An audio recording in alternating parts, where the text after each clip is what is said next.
Several times I've mentioned involve myself in the outdoors, and therefore there must be some kind of equipment that I purchase to join me, to support me. And this was something that was prompted by a question that was actually asked a number of years ago, but I just sort of thought that it might bring something to the foreground. And it sort of links to something else that I've just mentioned in another video around the preparation checklist prevention backpack. So the notion of like backpacks and day packs and all that. But they also asked what were maybe some other kind of purchases that you've made that brought some great memories back for you. Not only the memories of the activity, but maybe even where you bought it or what was happening at the time.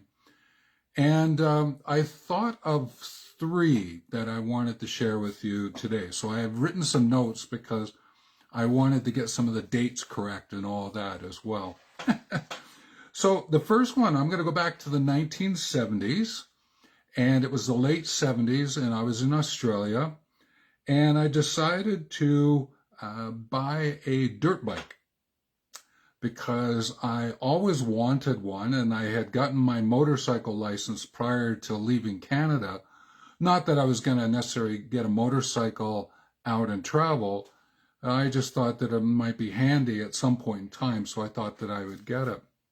So the dirt bike came about, and a friend of mine came up from Perth, Western Australia, up to where I was, which was Pannawonica in Western Australia, and said, why don't we do a little tour around the area? And I said, sure, come on up.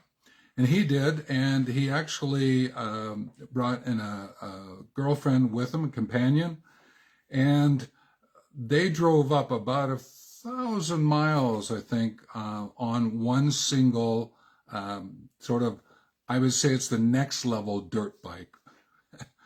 And I was quite impressed with the two of them. And so we got to know each other over the course of an afternoon. And then the next day we took off on our trip. Now I'm mentioning this because it was quite a purchase that I made.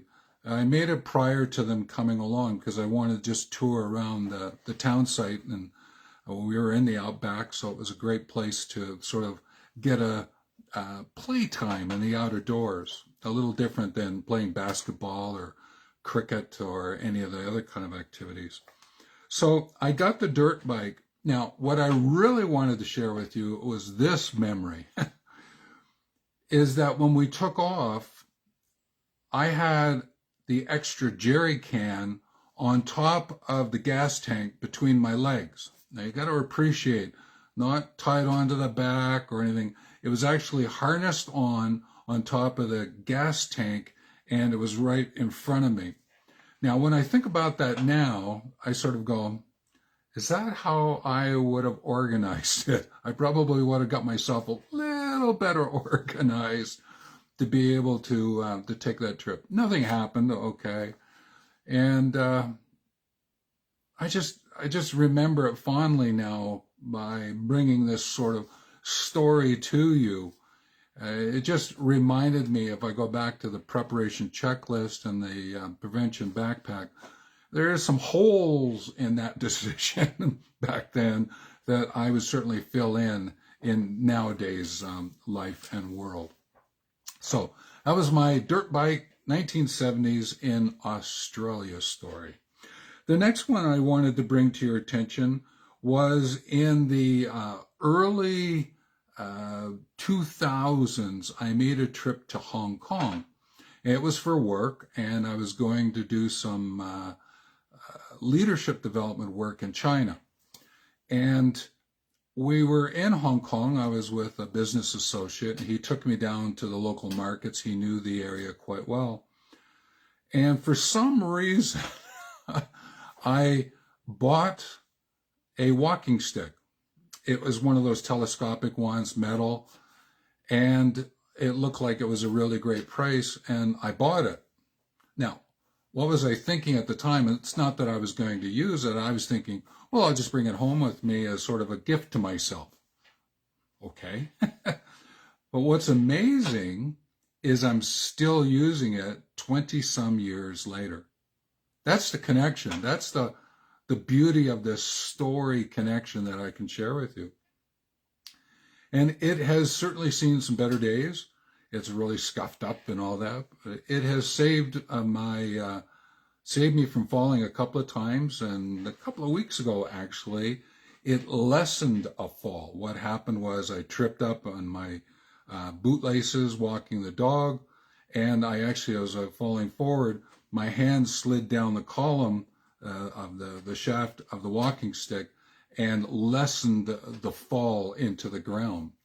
So that purchase of 20 some years ago actually contributed to the safety, a safer fall 20 some years later. I thought that was a great connection of a story.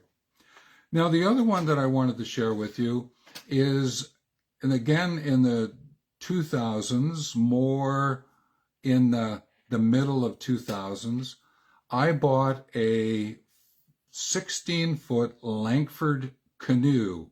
It's fiberglass.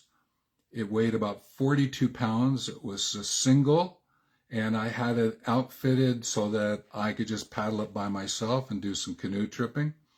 And I did that for a number of expeditions on local rivers around the Calgary area here in Alberta.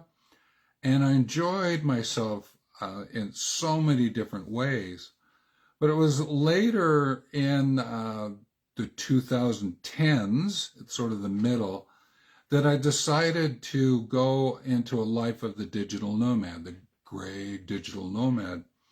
And I decided to give everything I owned away. Thus, I was going to give away my Langford. It wasn't that I was sort of married to it, that I didn't want to lose it. I found someone who I thought would enjoy it more. And that person, he certainly does. I always get a thank you in the spring, just before that canoe hits the water on the rivers. And then I get some pictures of the trips. And he just sort of says, thank you, thank you, thank you all the time for him getting the Langford, the paddles, the packs, everything that went with it. And it sort of touches my heart is that someone gets to enjoy it in ways that really are profound and deep for him. And by him saying thank you and just sharing the stories of what he's been up to with it, again, just confirms that I made the correct decision and gave it away. So those are 3 stories I would share about outdoor activity equipment that I had. I could have certainly talked about my whitewater rafting gear, some of the cars that I have, but those were really interesting stories that really sparked a memory for me. And that's what I wanted to share with you today. So I think that brings this video to a close. If you want to share your favorite outdoor activity equipment, please do. And I will be coming back to some of this a little bit later from a nature journaling, nature equipment perspective for those who are solo aging.